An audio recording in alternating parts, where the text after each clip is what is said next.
So, just so you're aware, Raw was ruined by travel issues this week. Given how much travel there is in wrestling, I'm surprised this doesn't happen more often. Also, hello my friends, my name is Simon from WhatCulture and welcome to Ups and Downs, the wrestling review show where nothing makes sense and everything is crazy. But don't we have a good time? I don't know, that's up to you to decide. But let's take the finger of power, stick it in our ears, and give the good bits an up and the bad bits a down. Shouldn't have done it. But yeah, do not freak out. The script was rearranged at the last minute because, again, people couldn't get to the damn venue, which is why Rey Mysterio came out to kick off Raw. That doesn't tie in. I just needed to get into the nitty-gritty. He was super sad, even though he should be super happy because he has just been inducted into the Hall of Fame. But, of course, my poor boy Dominic doesn't like me anymore. And as a father, I have totally failed. This is when Dominic interrupted, and honestly, he just had mega heat. So this has to be the best thing of 2023, because who the flub called this one? On this hand, you have Rey Mysterio, who is the quintessential babyface, and everybody loves him, wants to give him a hug. And on the other hand, his offspring, the thing that came out of his penis, that's not how pregnancy works, but you know what I'm talking about. He is like the best bad guy ever. This is why wrestling is so damn great. He also called Judgment Day his real family, and that if it wasn't for Bad Bunny, he would have defeated his pappy at WrestleMania, which is kind of true, which is when we started to see every single angle possible from last week when Damian Priest grabbed Mr. Bunny and threw him through Alan the announce table. Condom also had a great line when he was all like, oh man, Bunny may make great music, but seeing that again brings music to my ears. I was like, that works quite well. And you can see what we're doing here. We are building up for a big tag team match at Backlash. Rey also had a warning for his son though, because he was all like, oh yeah, well I talked to Bad on the phone and he said he's gonna come back soon. I was a bit like, that's not much of a threat, Rey. Oh no, you talk to somebody on a speaker device. Rey then challenged Dom to a WrestleMania rematch right here, right now, which is Wrestling Cliche 101. Well, bless the condom. He was all like, man, I could never fight my own father, but I tell you somebody who would. And out came Finn Balor. Now this was redonkulous too, because Finn Balor not only had about 822 staples put into his head after the Hell in a Cell match, but he's also working with a damn calf torn muscle. That's not how you say it, but you know what I'm getting at. So he gets a massive round of applause. He really is a demon. This was also absolutely great because in many ways it would be a rematch, and even though Rey Mysterio was able to hit the 619, when he went for the big splash, Balor went, no, I don't really want this, and he got his knees up. He also went for the most devastating move in all of sports entertainment, the surprise roll-up when he wasn't able to get it, when Don Mysterio had a chain. And even though he was going to punch his dad right in the face, he wasn't able to. Rey Mysterio did a big dive onto everyone because it is 2023 wrestling. When Finn was like, all right, well, let's just do it again. Dom got the change, he punched his dad, we hit the coup de grace, and poor old Rey Mysterio, he just flubbing lost again. So, of course, the story will be that Rey needs some help, probably from a naughty rabbit. And isn't it amazing how you can totally change someone by mucking around with their name? But look, this is getting it up. It is one of the best stories WWE has told in ages, and I just love seeing Dominic Mysterio get booed. Because I'm a very weird guy. This is getting it up. We then saw Maxine Dupree in the Alpha Academy doing something from earlier, when all of a sudden in the background you just heard this. Yep. As it turned out, Lita had been beaten up by someone when Liv Morgan and Raquel Rodriguez ran in, and they were like, oh no, whatever shall we do? We're meant to have a tag team title match later. Becky and Trish also flew in, and they too were like, oh no, we're meant to have a tag team title match later. Don't know what the hell I'm doing here. And of course, Becky looked at these guys like, well look, my tag team partner has been murked. Maybe it was View. However, I would just tell you now, this does tie into all the recent rumors. When we did pull the trigger, it was great. They had a video reminding us what Brock Lesnar had done to Cody Rhodes when Corey Graves said, oh man, we reached out to Brock Lesnar's team. I was like, Brock Lesnar doesn't have a team. He has a phone in a hut on his farm in Saskatchewan, and you ring the damn phone, and maybe he answers, and maybe he doesn't. I tell you, that's not even a joke. The best part, though, is once again we tease that the reason Brock is so mad is because he opened WrestleMania, whereas Cody Rhodes was in the main event. And if it is true, why isn't he mad at Charlotte Flair? Why isn't he mad at Rhea Ripley? Why isn't he mad at Shane McMahon? Why isn't he mad at The Miz? Why isn't he mad at Snoop Dogg? And why isn't he mad at Pat McAfee? Because none of those guys were in the opening match. They all went on after Brock Lesnar, be it on night 1 or night 2. So I love this. It's just so damn silly. Brock Lesnar walking around going, oh man, I can't believe I was in match 1. I'm going to beat someone up. I don't mind it though, because it is ludicrous and I like ludicrous stuff. And also, look at my finger go, I think there's some teasing here. I think this may just be an excuse for now. When all is said and done, maybe, just maybe, Paul Heyman and Brock Lesnar are back together.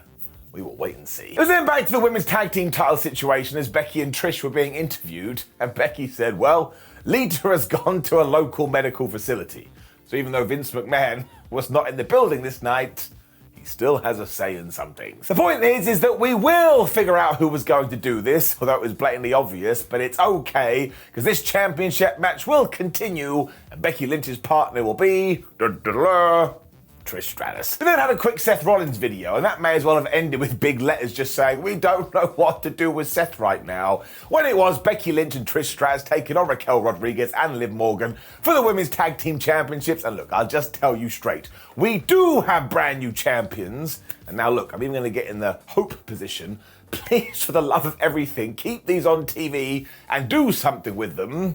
Sick and tired of them vanishing down a well. I mean, honestly, in the past, they have disappeared quicker than my hairline. And look, yes, this match was a little bit hit and miss, or the definition of ups and downs, but sometimes it really is about the destination, and you don't have to worry about the journey. We did get a Tower of Doom spot, however, so everyone could go, oh my gosh, Raquel Rodriguez, she's so powerful, when essentially everybody hit their finishing moves. Trish Stratus went to hit the chick kick. Liv Morgan was like, well, I don't really want to be booted in the face. So she used the most devastating move in all of sports entertainment and amazingly got the 3. So yeah, the belts changed hands. The good guys were super sad afterwards, but Becky was all like, oh, Trish Stratus, you're the greatest person ever. When Trish was like, oh yeah? Well, I think you're absolute scum. She turned on Becky Lynch, she smacked her with the chick kick, and then she walked away like, ha ha ha, we're gonna have a feud. And I absolutely love the fact that we did do this, and why? Because Trish has come back so many times after her retirement, and more power to her, but you don't just want it to be good guy, good guy, good guy. Sometimes you want a bad guy, and as soon as she had turned heel, go look at her face, she got really pissed off. Lynch versus Trish 2, which I presume will happen at Backlash, will be a really good match too. So I enjoyed all of this. We got a title change, everybody always pops for that, and we got a heel turn. We were just getting all the wrestling in there. Don't know what that was. I'm giving it an up. Kathy Kelly was then with Paul Heyman, and she was then all like, hey Paul, do you have any insight into what happened with Brock Lesnar last week? And Paul did have an answer. He just said yes. That was it. So once again, raise your eyebrow. I think something's going on here. We then started to move into our main event as Heyman chatted about Solo Sikoa versus Kevin Owens and was basically like, listen, Kevin Owens is a problem, Solo Sikoa is a problem solver, so much like Professor Layton, he's going to go out there later and do just that. This also makes sense too, because of course Solo dropped a box-like structure onto KO on SmackDown, and he also mentioned it's going to be a bad night, because while the Usos have arrived at Raw, do you know who is stuck because of the travel issues? That's right, it's Sami Zayn and it's Matthew Riddle. So Heyman is just really good at these. I mean, he's been doing them for years, but they're just so damn interesting and he gets you invested, so I have no choice. My back is against the wall. It is getting it up. Byron Saxton also tried to get some exclusive here when he was like, Trish, why did you do what you just did? She ignored him. That was quite funny. When we were reminded that we are indeed getting a WWE draft. Not too enthused about this at the moment. I just prefer it when you can go to Raw and when you can go to SmackDown, depending on the story. But let's just wait and see what is going to happen, because you never know. Also, Triple H said everybody could be drafted, so you could be sat at home and it would go, Brian, you're on Raw. You'd be like, what the heck is going on? I then think we started to do the whole wink, wink, nudge, nudge thing, that Damage Control may be about to break up. Oodalally. We saw Io Sky and Dakota Kai outside of Adam Pearce's office when Bayley walked out. She was like, man, I'm so sorry. I tried to get you a tag team title rematch. I don't think I'm going to be able to. She also went way overboard when she was like, but don't worry, because I'll make sure you stay together in the draft, so they're blatantly going to be split up. When she also announced, guess who's in a triple threat match later to become the #1 contender? It's me. Sky and Kai didn't like this at all because they're like, man, where's our opportunities? So then from nowhere, Bales went back into the office, and later, it's now going to be Io Sky in this position. So once again, I think we got to keep an eye on it. I do need to jump in here though, because it does turn out later on that it is Io Sky versus Piper Niven versus Mia Yim to see who is going to challenge Bianca Belair for the Raw Women's Championship. And when you go through all three of these people and their win-loss record, it's a bunch of losses, can't even get on television. So there's no two ways about it. This is proper 2 + 2 = potato stuff. It makes no sense, you can't justify it. It just went poof and came out of nowhere. Sometimes I do go mega geek on these programs because my word, at least try to have it all tie in. It's got to get it down. When it was time for big men slapping man meat. All right. More specifically, it was Bobby Lashley versus Bronson Reed. I'll just tell you now, this was absolutely excellent. Because it kind of went off the rails here and there, but that just made it come across more like a fight. Like at one point, Bronson just ran into Bob and he fell down. I was like, this is the greatest thing I've ever seen in my life. Bob also suplexed Bronson, and I was like, well, how the hell did he do that? And of course, when he tried to apply the hurt lock, he couldn't do it because Bronson Reed is too big. And he's too meat slappy. I don't even know what that means, but honestly, I just love watching two bulls come together. Lashley also avoided the tsunami splash because nobody needs in that life, where he hit this massive spine buster because he wanted to bust some spines. And again, go and watch this moment and listen to the fans. Everybody was having a good time. That's all wrestling is meant to be. Eventually they fell out of the ring because there was too much mass here, and Bronson grabbed Bobby and threw him into the ring post. And because they were wrecking each other, the ref got to 10 and he counted both of them out. Now usually you'd be like, oh man, I can't believe we did this finish. But actually in this instance, you don't want either man to lose, and WWE has been very reserved with these kind of endings. I was absolutely totally cool with it. It also helps Reed massively because he just went toe-to-toe with a WWE champion, and we have a pay-per-view in a few weeks, premium live event, so you can do it there, and you can inject the story right into somebody's face. So this was a right unexpected treat. It is getting it up. And then it was time for Cody Rhodes to come to the ring, and friends, I think he's going to be totally fine, because this reaction was massive. He also referenced other speeches he had given which had been more focused, like when he tore his pec or where he won the Royal Rumble.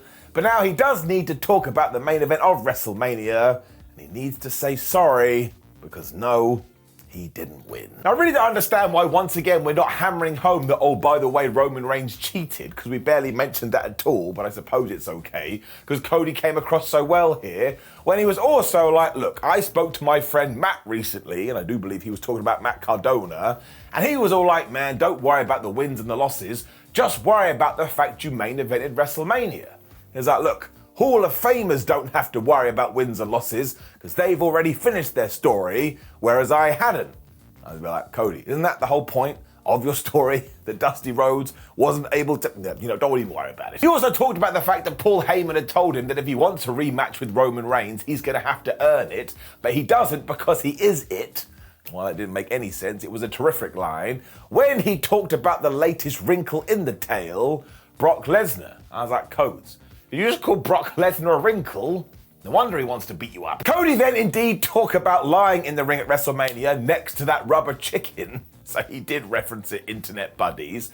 And mentioned, as embarrassing as that was, it was not as embarrassing as coming out for a tag team match with Mr. Lesnar and then getting absolutely screwed and beaten up and left lying on the mat. So maybe, just maybe, the Beast is worried about the American Nightmare coming back to WWE and changing the foundations.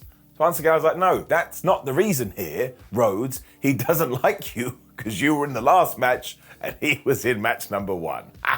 So silly. He soon ran down a list of Brock's victims and even mentioned Randy Couture, so yeah, we are crossing those streams, when he was like, listen, Brock, when you look in the mirror, you see a predator. Well, now, because you're fighting Cody Rhodes, when you stare at yourself, you better see some prey. And I was like, oh yeah, Cody, get him. I mean, he always just has these great lines and these great zingers like he is eating in KFC when he challenged Brock Lesnar for a match at Backlash. Now, here's what I hope we do. We do Cody versus Brock and Cody just wins, but I really like this feud. And you wanna know why? Because it's different. My word, wrestling is on all the time, so I love different. It all works for me, and I'm genuinely excited to see what we do here. So it's simple but fun, SBF, and you never argue with SBF up. We then had a proper random match after this, because it was the Usos versus the Alpha Academy. Where did that come from? Well, I'll tell you. Ever wonder why a man all of a sudden appears on camera wearing a hoodie, a hat, a precipice, and only wearing half a pair of glasses on their face? Well, sometimes, much like in wrestling, in life, stuff just happens. So if you are going through your own struggles and you do need some help, please feel free to give us a call on excuse me. Someone is ringing right now. Hello, stuff just happens. What's that? We did the Usos versus Alpha Academy because of the travel issues, so that's the reason why. Well, there you go. I dressed up like an idiot for no damn reason. Anyway, I really did enjoy this because Jey Uso was trying to beat up Otis, who was now selling everything, as should be the way. And by the time he hit the caterpillar, this sold-out audience was desperate for the Alpha Academy to win. So I'm going to keep everything crossed, including my Tootsie Toes, and hope that WWE management heard this. The Alpha Academy have been doing great work for ages. It's time to give him a big old push. There's also this amazing near fall after Gable had hit this flying headbutt, and again, everyone was like, oh my gosh, I thought they were going to win. And while that was never going to happen, well, just copy and paste what I just said. Eventually, though, Jimmy did indeed save Jey from the Chaos Theory when they hit the double super kick and they smashed him with the 1D. But I have not done this justice, and for some reason have gone through it really, really fast. But you should actually check this out. It's one of the best matches from Raw. And that Chad Gable man, he's a flipping good wrestler, and Otis is essentially the best person ever to be born into this life. Giving it up. We then had more madness because it was this #1 contenders match for the Women's Championship, or the Raw one at least. And that Io Sky, what a damn good wrestler. Because it was her taking on Piper Niven, taking on Mia Yim, and essentially Io Sky was all like, man, I got the agility. Piper Niven was all like, oh man, I got the strength. And Mia Yim was like, well, I'm just happy to be on TV. As a joke. That was a joke. I'm only mucking around. To be fair, though, there was a light at the end of the tubble for Michin because she was able to hit the Eat Defeat on Piper when all of a sudden Io Sky was on the top rope. She hit the moonsault, and not only did that break up the pin, but of course it's also her finishing move. So she pinned Mia Yim. She got the 1, 2, 3. She is the brand new #1 contender. And even though Bayley watched on going, oh, lovely, wonderful, I'm so happy, you could see it in her eyes. So I presume we will do this at the premium live event. And Bayley probably going to screw her old friend over. And of course, when we do get to Sky versus Bálor, Sky has no chance in hell. But seriously, once again, I have flown through this match, but Io is such a damn good wrestler. So we probably should break up Damage Control, and we should let her fly, because she will fly so damn high. That rhymed up. We then had a Kevin Owens interview after this. Wasn't happy. He didn't let Byron Saxton speak either because he was like, look, I know what you're going to say. I know everyone's going to say. It's not wise me going out there to fight the bloodline by myself because Sami Zayn and Matt Riddle aren't here. But a box-like structure was thrown on me on SmackDown, so what am I going to do? And it is weird all of a sudden Cody Rhodes doesn't care about this anymore. But I suppose that's wrestling. He was also pumped up because on the back of this shirt it said fight Kevin fight, so that's exactly what he's going to do. And I think this is a great piece of life advice for all of us watching. If you don't know what to do on any given day, just see what your clothes say. I mean, I can't think of anything better than that. It also set us up for the main event perfectly, which was Kevin Owens versus Solo Sikoa.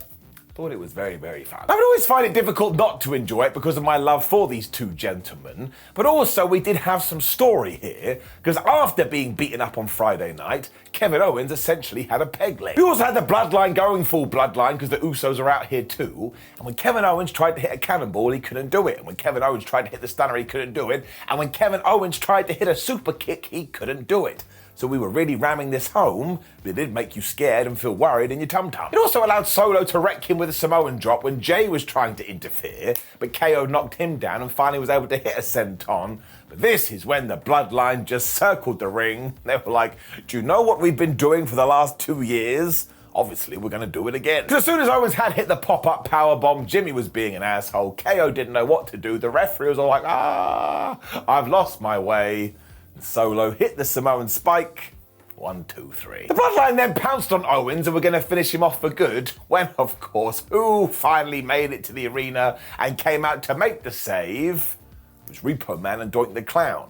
It wasn't, But can you imagine? It was, of course, Zayn and Riddle, but this absolutely cracked me up because what happened here? They finally landed, they sorted out their travel issues, they knew that Raw was about to end because they knew it's a 3-hour show. They still went to the arena when someone popped up and said, oh no, Kevin Owens is being attacked. So they just legged it.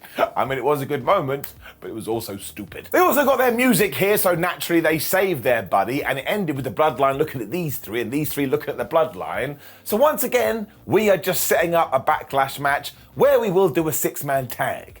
And when you do start looking at what this card could be, it's going to be a damn good show. Also, would everybody stop with this? Why has Matt Riddle been involved in this? Solar Sikoa was literally the guy who tried to kill him, which is why he was off TV for so many months. So I just appreciate WW remember this. And while the ending to Raw is starting to feel a lot like all the endings to Raw, still worked for me. So yes, when we do compare this Raw with last week's Raw, it was night and day, and this one was far much better as we continue on everything that we did do at WrestleMania, or at least those seeds that we have planted. So it is going to get an up. Look, now we are back to normal. We can talk about it, I suppose, a bit more critically, but also, for those that seem to forget, this is a Positive Pete show, and it always will be. Now, please do click one of the videos on the screen to make sure you continue your WhatCulture journey, whatever the hell that means, and hit that subscribe button, which is the most important thing in the world. That's it. Another Raw is in the books. What's terrifying is that Raw never ends.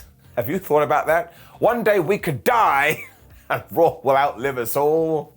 That's a morbid way to end the video. Goodbye.